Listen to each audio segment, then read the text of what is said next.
Bonjour et bienvenue dans cette petite vidéo qui vous explique donc à quoi correspond la résistance bactérienne et en quoi cela a un lien avec la théorie de l'évolution émise par Darwin. Donc, ça va expliquer les observations que vous avez pu faire sur les antibiogrammes. Je vous rappelle que lors de ces observations, on avait vu que certains antibiotiques, ici, autour de certains antibiotiques, on avait donc la présence encore de quelques colonies bactériennes qui se développaient malgré la présence de ces antibiotiques. Et on a appelé donc ces colonies des bactéries résistantes. Elles résistent aux antibiotiques. Les antibiotiques ne les empêchent pas de se multiplier. Donc certains ont fait des expériences pour essayer de comprendre cette résistance bactérienne, à quoi étaient dues ces proliférations donc, de bactéries qui devenaient résistantes à nos antibiotiques. Donc la première hypothèse, c'est de dire que ce sont les antibiotiques qui provoquent cette résistance. Alors, si on fait différentes cultures de bactéries, la présence d'antibiotiques, en présence d'antibiotiques, on devrait toujours avoir le même nombre de bactéries résistantes, si c'est les antibiotiques qui provoquent l'apparition de la résistance. Par contre, deuxième hypothèse, c'est les bactéries qui peuvent devenir par hasard résistantes aux antibiotiques. Et s'il y a une notion de hasard ici, alors quand je mets des différentes cultures de bactéries en présence d'antibiotiques, on devrait obtenir des nombres différents de bactéries suivant les cultures que l'on a faites. Donc on a mis dans les cultures un staphylocoque. Ces coques, ce sont des bactéries en forme de petites sphères pendant 18 heures à 37 degrés dans des conditions de culture, c'est-à-dire avec à manger et à boire, enfin tout pour qu'elles se multiplient. On introduit ensuite dans chacune de ces bactéries la même quantité de pénicilline. La pénicilline, c'est un antibiotique, celui découvert par Fleming. Et puis ensuite, on va compter donc le nombre de bactéries qui ont résisté, c'est-à-dire celles qui sont encore en vie dans notre culture.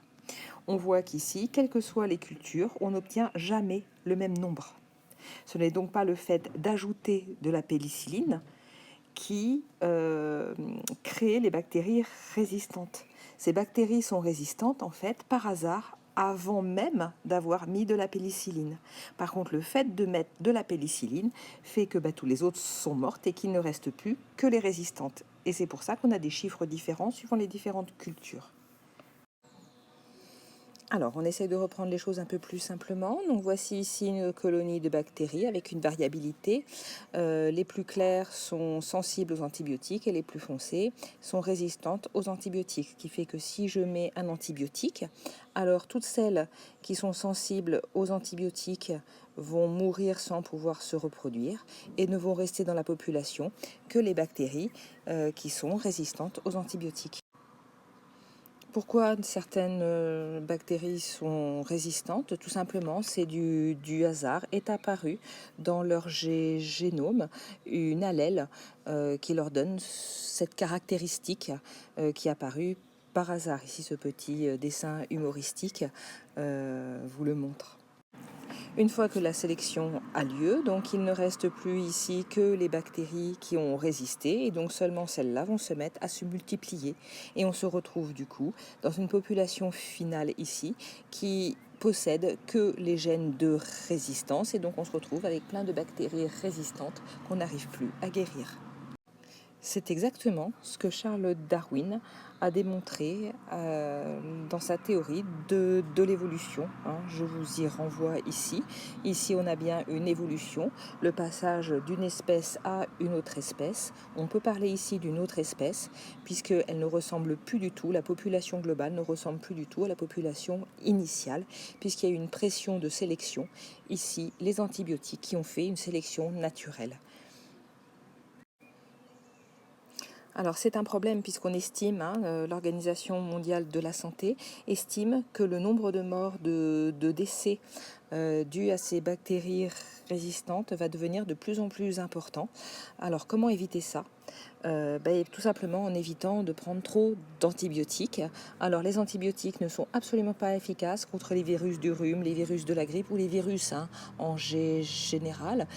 Si par exemple que ce soit ici pour le Covid-19 ou la grippe, on peut donner des antibiotiques simplement parce que certaines bactéries vont elles se développer dans ces infections pulmonaires mais c'est bien les antibiotiques que l'on donne, c'est pour traiter les bactéries qui ont profité du SRAS-CoV-2 pour s'infiltrer et venir nous infecter, et pas du tout pour le SRAS-CoV-2. Hein. Les antibiotiques n'auront pas d'effet sur les virus. Donc évitez de prendre des antibiotiques qui ne servent à rien.